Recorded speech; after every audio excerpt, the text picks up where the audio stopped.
Olá, sejam bem-vindos a mais um Pode Poupar. Este é o podcast da DEC Proteste, que lhe traz dicas de poupança e porque queremos poupar, trazemos mais uma vez a Magda Canas, que é a nossa especialista em assuntos fiscais e nos vai ajudar a poupar com o e-fatura, porque assim vamos conseguir validar faturas e deduzi-las no IRS. Magda, temos até 25 de fevereiro. Temos até 25 de fevereiro, portanto, quem não fez até esta data, embora seja recomendável que se faça com alguma periodicidade esta validação, para não haver esquecimentos e para não avolumar as faturas, uma vez que é preciso validar faturas de todos os membros do agregado familiar, portanto, tendencialmente serão muitas. Mas porque as crianças também têm despesas, não é? Quem não tenha feito esta validação ao longo do ano, nem tudo está perdido e até 25 de fevereiro podem então fazer esta validação. Muito bem.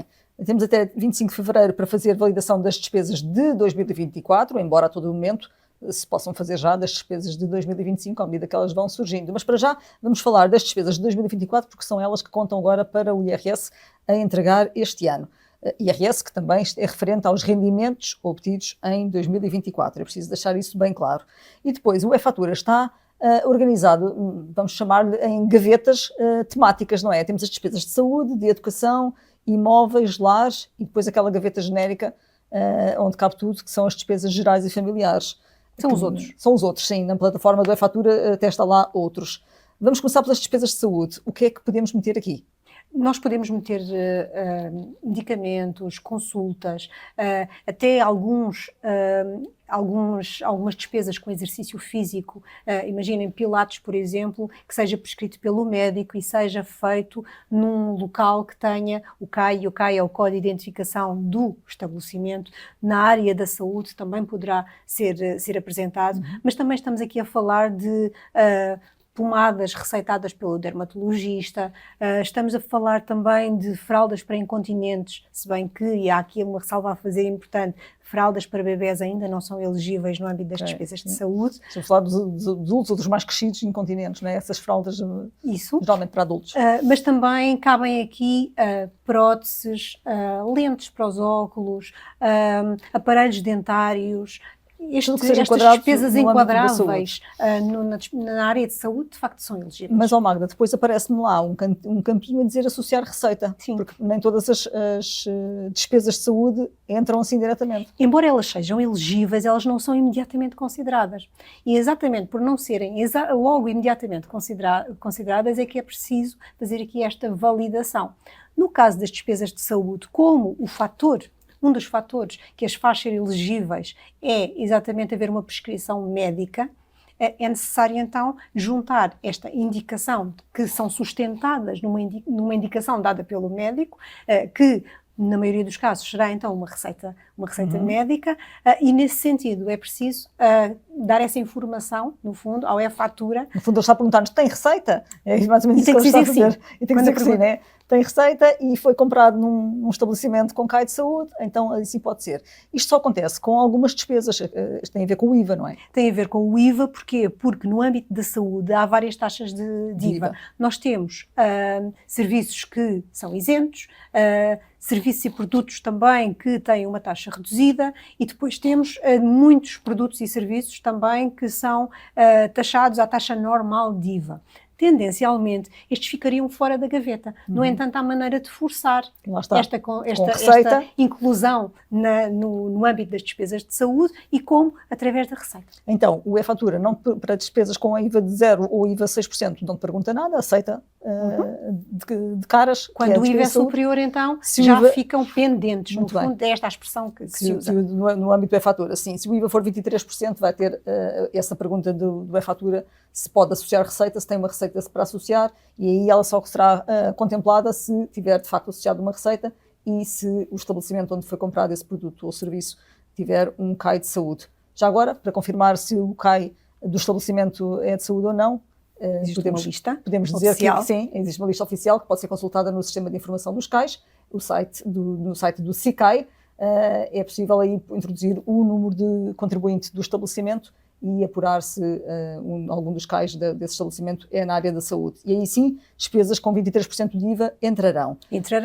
Sujeitas ao teto de 1.000 euros, ou seja, o agregado familiar, por muitas faturas que inclua, existe sempre ali um limite a seguir ao qual, de facto, já não haverá vai ser contemplado. montantes considerados para efeitos de Mas IRS. eu contribuinte não tenho que fazer essa conta, não é? Eu valido tudo. Não, é isso? e o melhor é exatamente fazer isto, o contribuinte validar tudo, sendo que aquele teto de 1.000 euros à partida ficará coberto, porque não muito dificilmente o agregado familiar prefaz os 1.000 euros. 15%, não é? 15% das despesas de saúde que vão entrar, mas se tudo correr bem, não atingimos, não.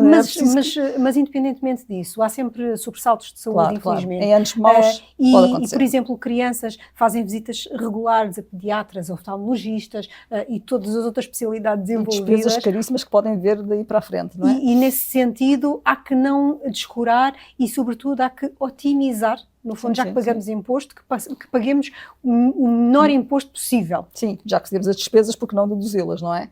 Muito bem, a gaveta da saúde está arrumada, vamos arrumar a gaveta da educação.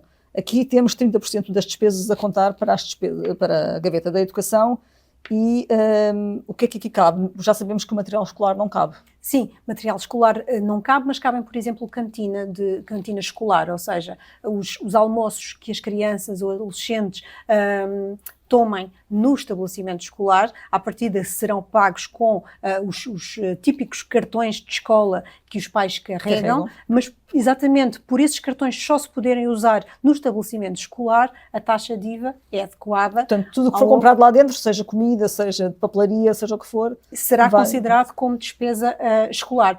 Por exemplo, no caso da alimentação, à partida até poderia ser uma despesa geral e familiar, sim, mas por ser comprada, no fundo, dentro da área da escola, tem este tratamento especial. No fundo, o que estamos aqui a deduzir é o carregamento do cartão, é essa despesa que vai ser precisamente, deduzida. Mas também há aqui 2 pontos a sublinhar em relação às despesas de educação que têm a ver com o facto de o teto máximo, que neste caso é de 800 euros pelo agregado, poderem ser realizadas por qualquer membro do agregado familiar. Ou seja, mesmo que sejam os adultos a ter uma despesa de educação, também ela pode ser elegível para entrar nesta gaveta. Sim, a despesa de educação não é só para as crianças que andam na escola, e outro ponto interessante também tem a ver com o facto de, muitas vezes, uma despesa de alojamento de estudantes deslocados à partida poder eventualmente vir a ser considerada uma despesa de habitação, no caso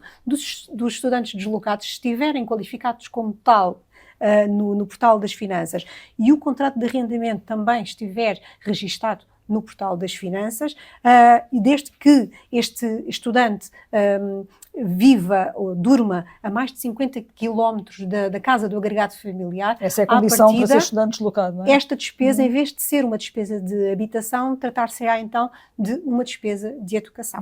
E para esses o teto também foi ampliado. O teto será superior porque, como falámos, são de 800 euros para a generalidade dos contribuintes. No entanto, havendo um estudante deslocado, sobe então para 1.100 euros se esta diferença entre os 800 e os 1.100 euros resultar da despesa que se tem com a casa, com o alojamento. Muito bem.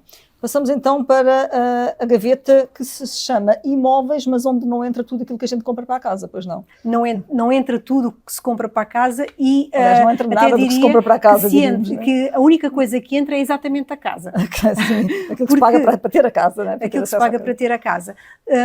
Quando nós pagamos uma renda, a partir dela será elegível. Portanto, temos aqui um teto máximo de 600 euros pelo agregado familiar por ano. No entanto, estes 600 euros podem ser ampliados no caso das famílias terem, enfim, rendimentos mais diminutos. Portanto, estamos aqui a falar de primeiro escalão, que neste momento, de facto, podem beneficiar até 900 euros, limite este, entretanto, que em 2025 até foi alargado, mas para o IRS que se vai apresentar este ano será então 900 euros. Mesmo para os agregados familiares que ofiram um pouco mais do que esses, mas até 30.000 euros também por ano, também pode haver aqui uma bonificação que será ajustada mais, não é? consoante o nível de rendimento que oferirem. Portanto, isto no que diz respeito ao arrendamento. Relativamente às casas compradas, portanto, a um crédito à habitação. O que entra são os juros, não é? O que entra são os juros, e é importante dizer, não é a prestação inteira ao banco que é considerada. É apenas a fatia dos juros. E mesmo assim não são todos os créditos à habitação que são elegíveis para este efeito.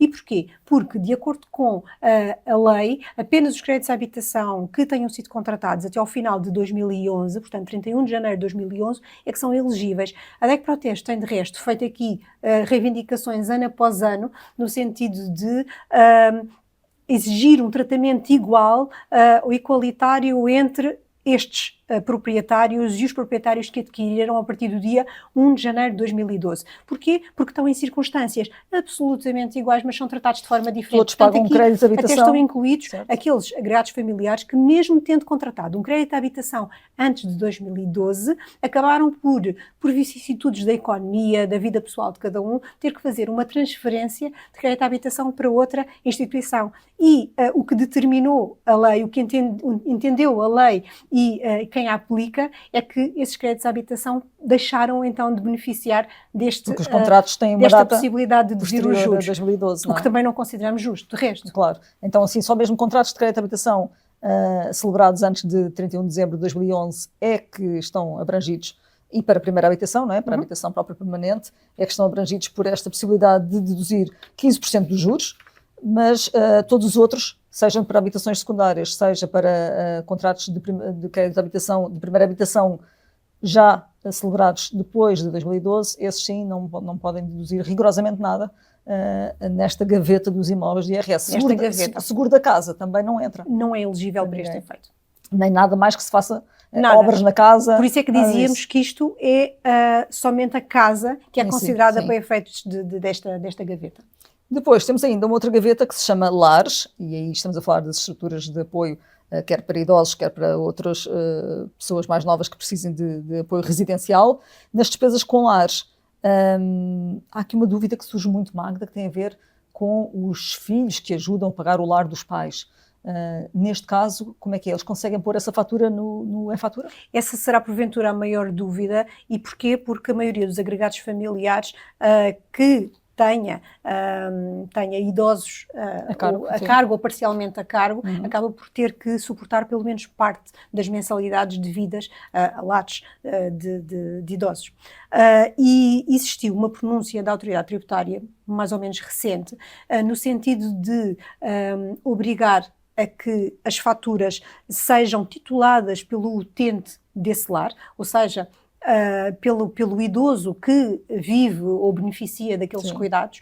No entanto, se estas faturas forem suportadas, parte delas, pelo menos por um filho, por hipótese, por outra pessoa, sim, que não seja o idoso, que não seja o próprio utente. Na maioria dos casos, à partida, será um filho, também ele deverá ter a fatura titulada por ele na parte que lhe disser respeito. Portanto, no fundo, há aqui uma personalização do documento de fatura, nestes casos, que deve ser exigida aos lares, até porque a autoridade tributária emitiu a nota informativa exatamente para uniformizar a prática destas instituições. Então, neste caso, o lar terá que passar uma fatura com a parte que é suportada pelo filho, ou quem quer que seja que suporte essa despesa, poderá ter uma fatura com o seu próprio número de contribuinte. Com o seu próprio número de contribuinte. Imagina, de 1.000 euros, se 500 forem suportados pelo filho, a fatura terá de ser então titulada pelo idoso. No entanto, aquela parte que for suportada pelo filho também deve constar de fatura, tendo ele como autor dessa despesa. Ok. Há aqui também um teto para esta gaveta, não é? Sim, são 413,75 € por ano. Não é muito, mas apesar de tudo já é considerável, sendo que esta não foi uma despesa que tenha sido sempre considerada. Pronto. Depois, arrumadas estas gavetas principais, e sabemos que há a gaveta grande, onde entram as despesas gerais e familiares, que também tem um teto, não é? Também tem um teto para as famílias, e esse sim, acredito que grande parte das famílias o atinja muito mais cedo, não é? Sim, no ano. Seguramente, até porque é só 250 euros. No caso das famílias monoparentais, um bocadinho mais. É um bocadinho mais, são 100 euros, grosso modo, a mais. Mas aí entra tudo, entra a água, a luz, gás... Entra tudo, porque entra tudo que não caiba nas outras. Ou seja, a partir do momento em que temos uma despesa que até poderia ser de Cotidiano, saúde sim. e que não está justificada, é aqui que vai É cair. aqui que vai cair.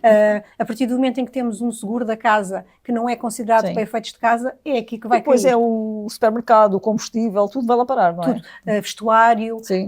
eletricidade, água, enfim, facilmente esta rubrica fica preenchida e rapidamente. Sim, rapidamente, sim, com todos, até porque entram as despesas, e essa é uma pergunta que muitas vezes se faz em relação a se deve depois passar a pedir fatura em nome das crianças. Não vale a pena, não é? Porque só contam os sujeitos passivos, o contribuinte com rendimentos. Exatamente, mas há aqui uma nota também, que nós estamos aqui a falar do teto máximo dos 250 euros, mas neste caso, há pouco falámos de tetos máximos aplicáveis a agregados familiares.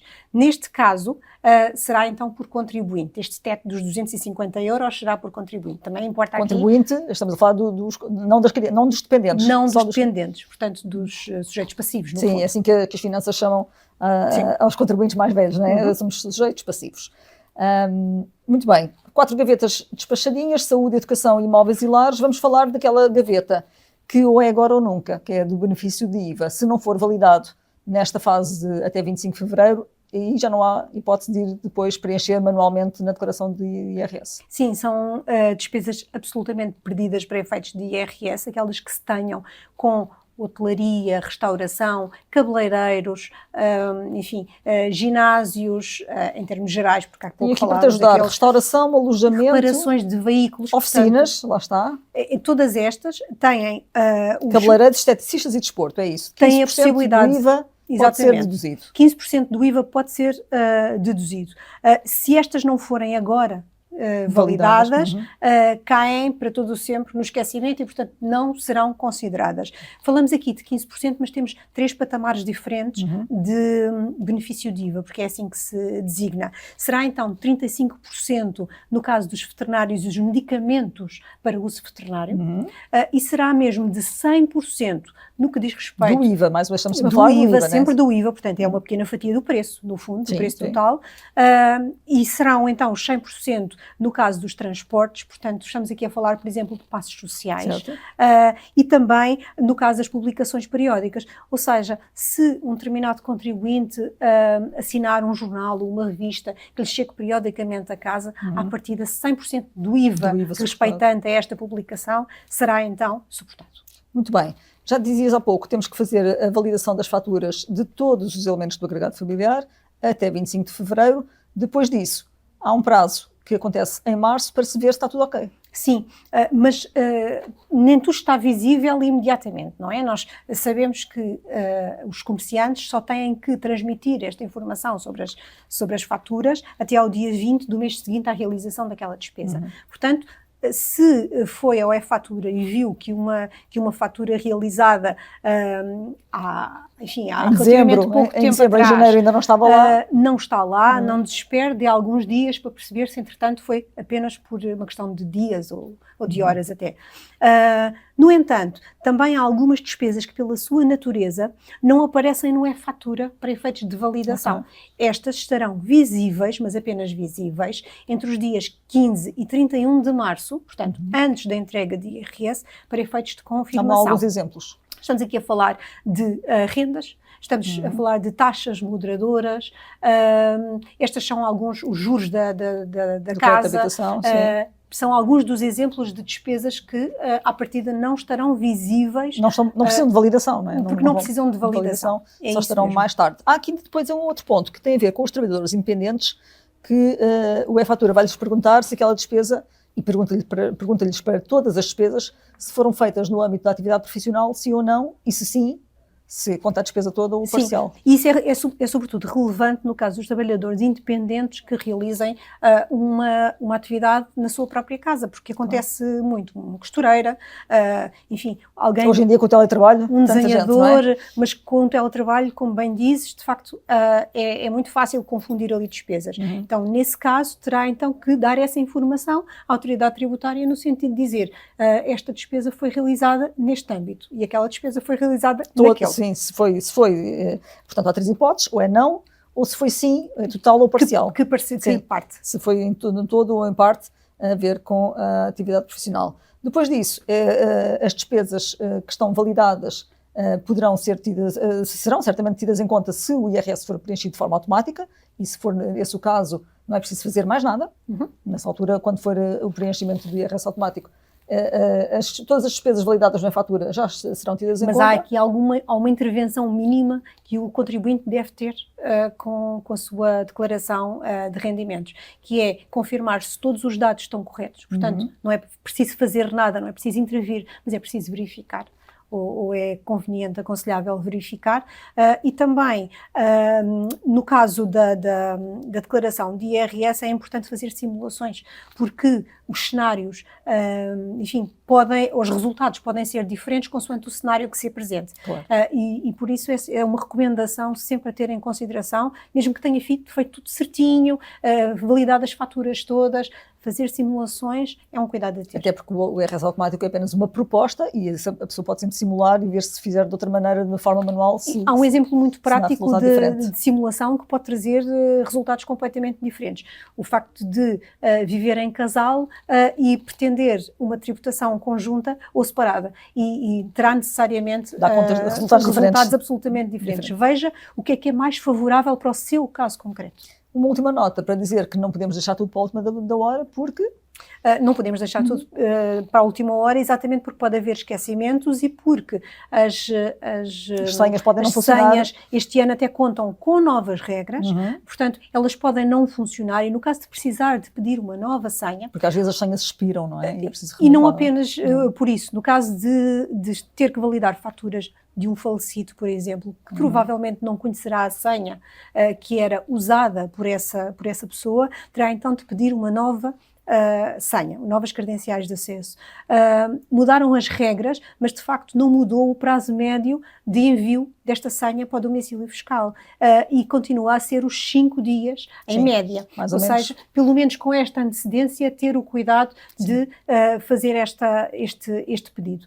No entanto, importa aqui dizer que as senhas também, neste momento, são mais seguras e, portanto, as regras de segurança que foram impressas recentemente no que diz respeito às credenciais de acesso às finanças, são tendentes a uma maior segurança dos contribuintes, com caracteres diferentes, com número de caracteres mínimo fixado, por isso é tudo em prol, no fundo, dos contribuintes se sentirem mais seguros. Portanto, não deixar tudo para a última da hora, verificar se a senha está a funcionar bem, se não expirou entretanto, se é preciso pedir uma senha nova, porque nesse caso há que dar ali uma semaninha para poder vir a nova senha, e validar as despesas de todos. E depois aqui uma nota também, do porque há pessoas que gostam mais de fazer este trabalho da validação das faturas, que só se pode fazer online, de resto já há vários anos, no computador, mas há outras que preferem fazer na palma da mão e, portanto, há uma app também destinada a esta validação que poderá ser usada, mas para isso são necessários exatamente os mesmos dados. Ou seja, as credenciais de acesso ao portal das finanças. E depois lá está, há pessoas que têm que fazer para si, para os seus, para amigos que precisam de ajuda, portanto toda a gente lida bem com a tecnologia e com o e-fatura e portanto isto é toda uma aprendizagem que se vai fazendo e há tempo que demora a validar todas as despesas, porque só nesta altura do ano é que nos apercebemos de quantas despesas temos acumulado ao longo do ano. Lá está, 2025 é também tempo de começar a validar despesas já para 2025, se não quer que para o ano estejamos a ter a mesma conversa, a dizer não devia ter deixado. Pode até aproveitar a oportunidade para validar aquelas que faltam de 24 e começar já a validar aquelas que têm de 25. Entusiasmar-se e vai começar já que estamos nisto, com a mão na massa, né? Vamos por aí afora. Muito bem, terminamos assim com a Magda Canas, mais uma conversa para podermos poupar mais alguma coisa nos impostos a pagar. Para quem tem algum reembolso, é a possibilidade também de receber um reembolso um bocadinho mais gordinho no IRS. Esperamos que toda esta informação seja útil. Já sabe que saber é poder e pode contar com mais informações no portal da DEC Proteste. Obrigada, Magda Canas. Eu sou a Ana Santos Gomes e este podcast teve o apoio à produção do Cláudio Nogueira. Contamos consigo. Até à próxima.